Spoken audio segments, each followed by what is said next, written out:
Hello, hello, hey, sweet people, and welcome to another episode of Inglês no Rádio. My name is Foster. I'm an English teacher and your co-host today.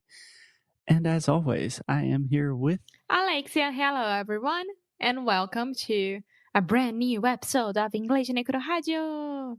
Yes. So first, how are you doing today, Alexia? I'm doing okay. What about you? Just okay. Yeah, I'm doing okay. I mean, nothing to complain about besides the pandemic situation of the world, but I'm okay. It's been a normal day so far. Cool. Yeah. Yeah, me too. I'm okay. Yeah, I miss you. I miss you too. So we're both doing okay, and today hopefully this will be the beginning of a new series that we are going to do talking about expressions. So just different colloquial expressions that we use all of the time in English. And we're going to try to make this fun for you, but also very educational at the same time. How does that sound, Alexia? Sounds like Inglês no Rádio. That's a good thing, because it is. Okay, so just really quick. So recently I have discovered that many different Amazon devices, like Alexa and other devices, they have the capacity and the technology to read Kindle books to you. So I can have a book on my Kindle, I can be reading it on my Kindle, and when I want to stop, it can continue just reading it out loud to me. The reason I'm talking about this is because it has given me the opportunity to read and study a lot more. Awesome. That's great. Yeah. So I downloaded a lot of books about English and different expressions and conversation. And I wanted to talk about some of the cool things that I took notes on. Okay, so what are the cool things? Okay, so we have tons and tons of different expressions in English, expressions that are kind of colloquial in the sense that not all of them make 100% sense, like grammatically, but they are very common. And I think a fun way that we can do this, Alexia, is to focus on specific groups of expressions. And in each episode, we will talk about a different group of expressions, a different category. How does that sound? Okay. Yeah, it sounds great. Cool. So for our first group of fun English expressions, we are going to start with animals. Animals. So as you know, we love animals, and we have a lot of different phrases in English that are very common that we talk about animals, but they don't necessarily mean anything about animals, if that makes sense. Okay, so let's start. Okay, so first expression having to do with animals. Alexia, I'm curious to know if you know this one, because before we started the podcast, you said you knew all of these expressions, so we're putting you to the test. First expression, black sheep. Eu sou ovelha negra da família. We had the same expression in Portuguese. Oh, you guys say this in Portuguese? Yes, we do. Ovelha negra. Uh-huh. And we do have a song. I think it's from Kid Abelha.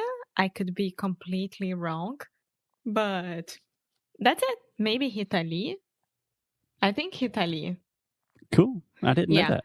So do you want to tell me perhaps what a black sheep means in Portuguese, and we'll see if it's the same? Sim, é quando você se sente diferente daquele grupo que você deveria pertencer. Por exemplo, uma família, sei lá, quando todo mundo é médico na família e você resolveu trabalhar em marketing, você é a ovelha negra da família, você não seguiu aquilo. Exactly. So it sounds like these are the exact same thing in English and Portuguese. Do you want to try to explain that again in English? Yes, it's when you're not part of the group that you're supposed to be. So, for example, you have a family of doctors, and then you decided to work as a business marketing, whatever, and that's it. You are the black sheep. Yeah, I think a really good phrasal verb to talk about the idea of being a black sheep is to fit in. Like when you don't fit in with your family or your group, that makes you the black sheep. Yeah. Yeah. So I don't know if you remember this, Alexia, but my niece, Kimson, who we love very much. Yes. Kimson drives a black Jeep. So it's like a Jeep Wrangler. It's a type of car.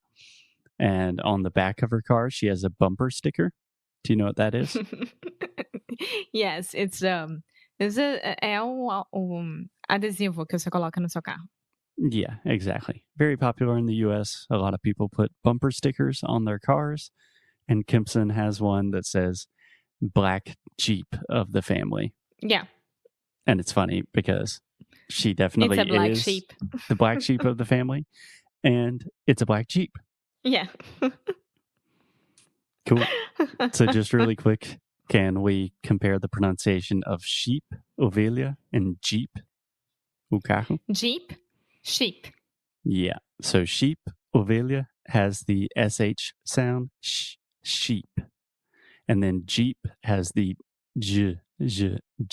Jeep, ship. Perfect. Does that make sense? Any questions about black sheep? No, not at all. Do you consider yourself the black sheep of your family? Not at all. That's interesting. I definitely consider myself the black sheep. I think it depends on what you are considering, like I don't know. I think it depends. Yeah, of course. It's a very subjective thing.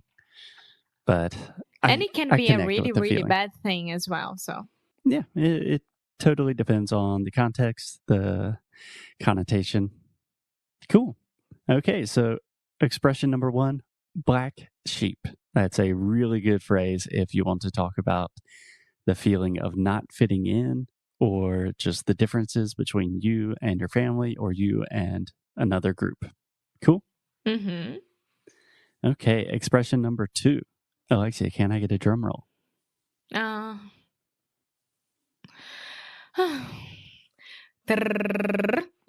Fun phrase number 2 that has to do with animals. To work like a dog. Yeah.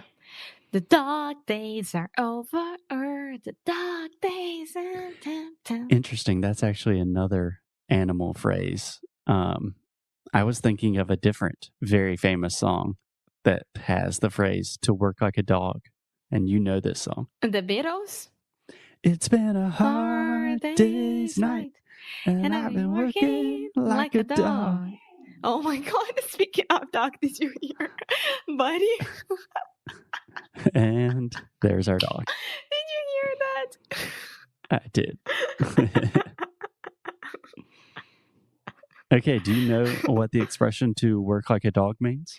Yes. So in Portuguese, we don't have tô trabalhando que nem cachorro. Tô trabalhando pra burro. That's what I would say.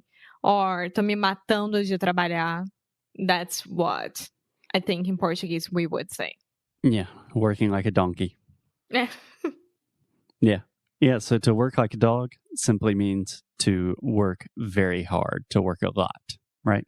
Yeah, and nonstop. Yeah, it is a phrase that I have used to describe myself at different moments in my life. Yeah, me too. For sure. Tô trabalhando pra caramba. Pra cacete. Pra burro. Cool. Okay, next phrase we have, Alexia. I'm pretty sure you know this one, but I don't know. So the next phrase we have is copycat. Next expression, right? Is another phrase. Yeah, in this case, it's just a word. Okay, copycat is imitão, imitador, fake, copiador, everything. É, now pode falar copiona. Copiona. Copião, copiona. Mm-hmm. Yeah. So can you explain this in English, what the idea of a copycat means to you? Is when you copy everything from someone, a brand, a service, or whatever, you're copying it. You're not actually thinking about and creating it. Yeah, and I would add that copycat in general has a negative connotation. So Yeah, it's used a lot for serial killers. That serial killers who saw someone doing a killing that they find interesting, they go there, study everything about that killer, and then they become a copycat. And this messes up a lot um, with the criminal system because this person's already in jail or dead or whatever, and then there is a copycat which is perfect, doing everything that that person used to, and it's horrible. of course, Alexia has a perfect connection with murder. Sim. Amor, when you say like this, it's hard. Yeah, when I think about a copycat, I think of like teenage girls, like, oh no, she's doing her hair just like mine. And you think of No. a mass murderer that's stealing different strategies for killing more people. Yes, I told you that. The Spy Museum was a perfect place for me. I love that. Yeah, so in general, a copycat is not a good thing. And the reason I am clarifying that is because we do talk about copying and imitating and mimicking a lot with languages. And in that sense, imitation is a very good thing. It's very good for practicing and training your pronunciation. But being a copycat, normally, not a great thing. Can we use copycat like when you are trying to see if it was a plagio? Yeah, you're talking Okay. about plagiary I think so. when you're copying someone's work. Yeah. Yeah. In general, I don't think we would use it for such serious situations. For me, a copycat is the primary example is like, don't be a copycat. Like, don't do exactly what I'm doing. Okay. It's a little bit lighter. Yeah. Okay. Okay. The next animal expression we have, chicken. Chicken is when you don't have the courage to do something. You're chicken out. Would you like to expand on that definition just a little bit Bom, in English? I'm thinking because I don't know, I would chicken out. Is that how I say it? Yeah. So you can simply use chicken as a noun and say, don't be a chicken. And you can also use it as a phrasal verb and say, don't chicken out. But can I say like, I would be a chicken if someone invited me to go bungee jumping. Bungee jumping. Bungee jumping. Bungee jumping. Tá bom, bungee jumping. Yeah, you could say that. For example, my friend invited me to go bungee jumping and I chickened out, or I was too much of a chicken to go. Yeah, so that's me. Yeah. So essentially, a chicken, when it's used We're in this chickens. colloquial context, just means someone that is scared, someone that is too afraid to do something. And normally it's in the context of like, hey, do this thing, don't be a chicken. Yeah, yeah. And this is used a lot by teenagers, for sure. Yeah, absolutely. I dare you doing this. Oh, you're a chicken. You're chicking out. Yeah, we actually have another expression with animals and dares. Você cagão. We say, Cagona. I dare you to do something. Mm-hmm. And it's truth or dare, right? Yes. And you can say, I dare you to do it.